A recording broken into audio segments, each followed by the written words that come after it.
Hello दर्शक बंधुरा चले एसेছি नतून एकटी भिडियो निये। आज के आमी बानाबो नान। तो नान सबारই खेते भालोई लागे, तो आज के बानिये नेब। निरामिषेर दिन विशेष करे खूबই भालो लागे। तो एखाने आमी 1 केजी रुलिर मयदा निये निয়েছি और दिलाम इस्ट और एखाने दिलाम सादा तेल और किछुटा परिमाण लवण और एखाने देब गुঁড়ো दूध। एगुलो भालो करे मिक्स करे निते होबे, भालो करे मिशिए भालो मयम दिए निते होबे। और ये मयम दिए तारपरे आमी मयदाटा माखबो सामान्य उष्ण गरम जल दिए। और एखाने आमार मयम देওয়া कमप्लीट हो गेছে। एबार आमी एखाने उष्ण गरम जल दिए आस्ते आस्ते भालो करे मयदाटा मेखे नेब।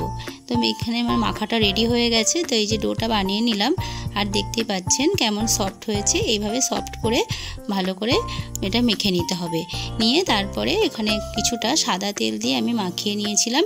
নিয়ে খানিকক্ষণ বলতে 2 ঘন্টা মতন ঢাকা দেওয়ার পর দেখেন কিরকম ফুলে উঠেছে ময়দাটা। এটা খুব ভালো মানে ফোমি ভাব চলে এসেছে একটা ইস্ট দেওয়ার ফলে। আর যত দেখবেন এরকম ফোমি হবে নানটা খেতে ততটাই ভালো লাগবে আর ততটাই সফট হবে। তো এখানে আমি ভালো করে চেপে হাওয়াটা বের করে নিয়েছি, ভেতরে তো পুরো ফোমি হয়ে গেছে। তো এবার ভালো করে আমি আবার একটু মেখে নেব। এরকম সফট করে যত সফট হবে নানটাও খেতে ততটাই ভালো হবে। এবার আমি এখানে লেচি করে নেব পরিমাণ মতো। আমরা যেই পরিমাণে রুটি করি যেই পরিমাণ লেচি নিয়ে সেরকম ভাবেই করব, কেননা নান খুব একটা পাতলা বেলে না লুচির মতো, নানটা একটু মোটায় মানে মোটাভাবেই বেলা হয়। তো আমি এখানে একটা একটা করে বেলে নেব। বেলে নিয়ে রেডি করে নিয়েছি। এবার আমি ছাকা তেলে ভেজে নেব। তো এরকম ফুলে উঠছে দেখছেন, এরকমভাবে লাল লাল করে ভালো করে নানটা ভেজে তুলে নেব। এই নানটা আপনারা নিরামিষের দিন খেতে পারেন কিংবা আমিষের দিনও খেতে পারেন।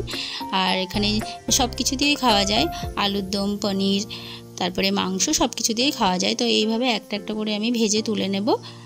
তো আজকে আমি পরিবেশন করেছিলাম নিরামিষ পনির মশলা রেসিপি আর আলুর দম দিয়ে। আর পনির মশলা রেসিপিটা আমার চ্যানেলেই রয়েছে, ওটা দেখে নিতে পারেন। তো এইভাবে আমি একটা একটা করে ভেজে রেডি করে নেব। এইভাবে আপনারা বাড়িতে বানিয়ে খেয়ে দেখবেন, আশা করছি সবার ভালোই লাগবে। তো ভিডিওটা যারা নতুন দেখছেন আমার, তারা অবশ্যই আমার চ্যানেলটি সাবস্ক্রাইব করে দেবেন, যাতে করে নতুন নতুন ভিডিও আমি শেয়ার করলে আপনারা যাতে দেখতে পান। তো আমি এখানে সার্ভ করে দিচ্ছি। আর আপনাদের ভিডিওটা কেমন লাগলো অবশ্যই আমাকে কমেন্ট করে জানাবেন আর লাইক করতে ভুলবেন না। এখানে আমি আলুর দম নিলাম, এটাও নিরামিষ। আর এখানে নিরামিষ পনির মশলা রেসিপি দুর্দান্ত খেতে হয়েছিল। রেসিপিটা দেখে আসবেন আমার চ্যানেলে গিয়ে, ভালোই লাগবে। তো দেখুন নানটা দেখতে পাচ্ছেন যে কতটা সফট হয়েছে আর খেতেও খুব ভালো হয়েছিল। আজকের ভিডিওটা এই পর্যন্তই থাকলো, দেখা হবে নেক্সট ভিডিওতে। টাটা।